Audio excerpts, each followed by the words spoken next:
Et donc salut tout le monde, c'est Infinite Flight QC, j'espère que vous allez bien. Et aujourd'hui on se retrouve sur Infinite Flight. Et donc ça fait longtemps qu'on s'est pas vu sur Infinite Flight, ça fait à peu près presque un an. Donc aujourd'hui je vais faire une petite update de la vidéo que j'ai faite il y a à peu près 2 ans et demi, 3 ans. Donc voilà. Aujourd'hui je vais faire le taxi puis le décollage, donc je vais vous montrer comment ça marche. Donc oui, c'est basique, mais il y a des personnes qui savent pas nécessairement comment ça marche. Donc, pour aujourd'hui, je vais utiliser le 787-9 de la compagnie KLM. Et donc, pour être représentatif, on va aller à l'aéroport d'Amsterdam. Donc, premièrement, on va prendre une gate. Bon, vous pouvez prendre une gate qui est bien représentative à l'avion et aussi à la compagnie aérienne. Mais moi, je m'en fous un petit peu. Donc, ce que je vais faire, c'est que je vais en prendre une qui est pas trop loin de la piste, qui m'a l'air correcte. On va prendre par exemple celle-ci. Ok. Donc là, on va faire flight. Donc, j'ai changé de parking parce que c'était pas du tout adapté à l'avion. Donc, on se retrouve en fait sur le tarmac. Alors, ce qu'on va faire en premier, c'est faire le flight plan. Donc, vous prenez la piste en conséquent des vents et aussi à la place où vous êtes. Donc, par exemple, que les vents ils viennent juste en face de nous, de l'avion. Donc, il faut prendre la 36R, par exemple. Mais pour que ce soit plus rapide pour la vidéo, on va prendre la 24. Donc, j'ai fait une vidéo sur comment faire un plan de vol. Je vais sûrement la refaire dans pas trop longtemps. Alors, je vous conseille d'aller la voir, je vous la mets dans la fiche juste en haut à droite de la vidéo. Puis voilà, donc on fait ça en premier. Ensuite, on met notre altitude de croisière. Par exemple, ici, je vais mettre 34 000 pieds. Donc comme ça, c'est fait à l'avance. Ensuite, on peut tout simplement mettre les navigation lights. Donc ça, c'est souvent les petites lumières au bas des ailes. Ensuite, on met les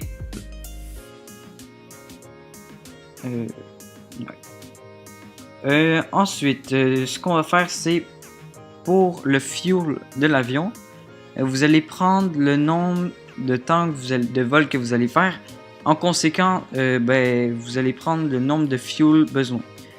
Donc, juste en haut à droite, il est marqué Fuel Burn 5000 kg par heure. Donc, par exemple, votre vol est 4 heures, donc vous allez prendre 20 000 kg de fuel. Ensuite, ce qu'on va faire, c'est qu'on va commencer le pushback. Donc, moi, la piste que je désirais prendre, c'était celle juste ici. Donc, la 24. Elle est juste derrière nous. On la voit ici. Donc, on sait qu'on va devoir faire face à l'est quand on va faire notre pushback. Donc, on va le commencer tout de suite. Et pendant le pushback, on va commencer à faire tourner les moteurs, tout simplement. Donc, on commence le pushback.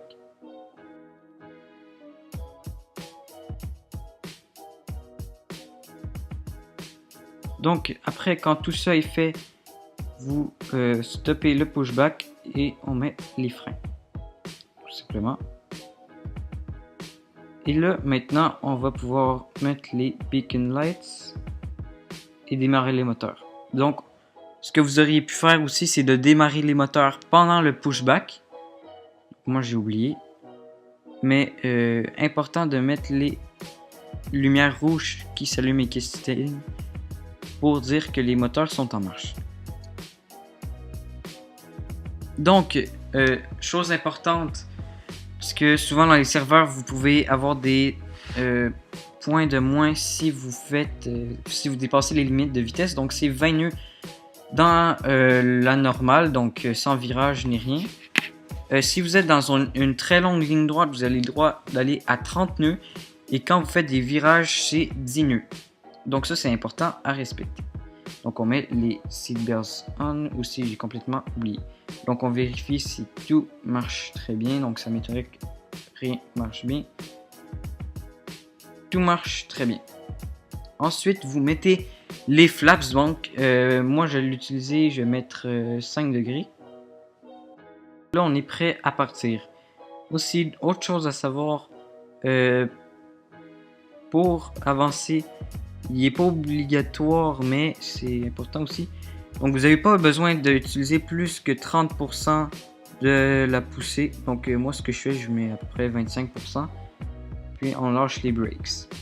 Donc, comme je disais, les flaps, c'est toujours en conséquent de votre poids et de la piste. Mais, voilà. Ça dépend de l'avion aussi. Alors, vu qu'on va juste faire 2 virages, je vais aller à 10 nœuds, donc pas besoin d'aller plus vite. Donc là, vous suivez les lignes jaunes, tout simplement.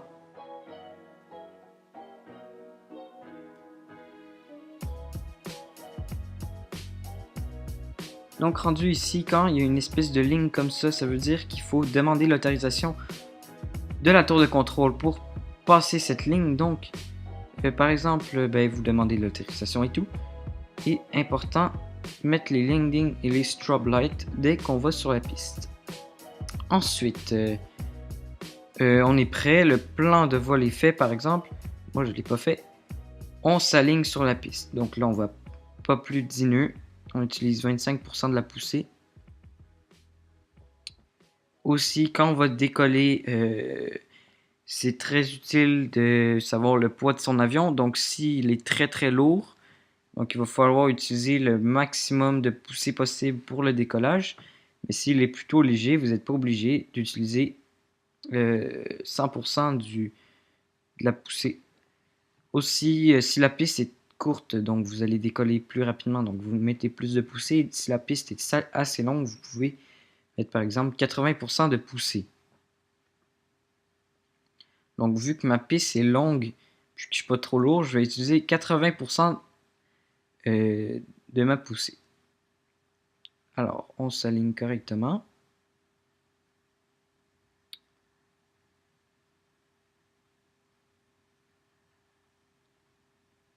Donc là, on est aligné.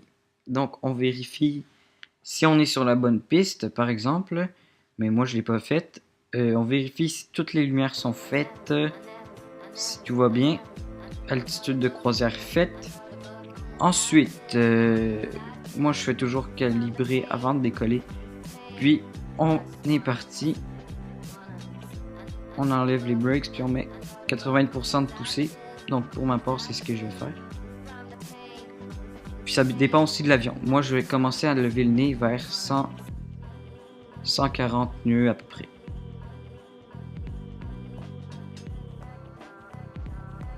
Donc on s'aligne aussi.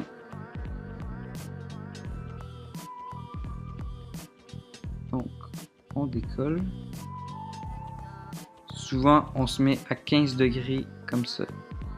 On lève les trains, on se met à 15 degrés comme ça. Puis on essaye de garder ce pitch tout simplement.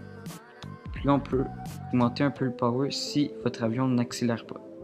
Bien sûr, vous pouvez monter les flaps quand vous n'en avez pas de besoin. Puis là, moi ce que je fais, parce que j'aime bien piloter, j'attends 3000 pieds pour activer le pilote automatique. Donc pour le bien de la vidéo, je vais l'activer maintenant. Donc vous savez qu'en dessous de 10 000 pieds, c'est moins de 250 nœuds. Donc on va mettre 245 nœuds. Ensuite, par exemple, vous avez fait votre plan de vol, vous mettez le nav. Moi, je vais pas le mettre. Hop. Donc moi, ce que je fais, je vais à 3000 pieds par minute. Puis, voilà, tout simplement, vous avez décollé. Donc, merci d'avoir regardé la vidéo. J'espère qu'elle a été très utile pour vous. Donc, comme je disais, je vais faire une vidéo dans pas trop longtemps sur comment faire un plan de vol. Puis voilà. Donc en espérant qu'elle a été utile comme je l'ai dit. Donc on se retrouve bientôt. Allez, ciao.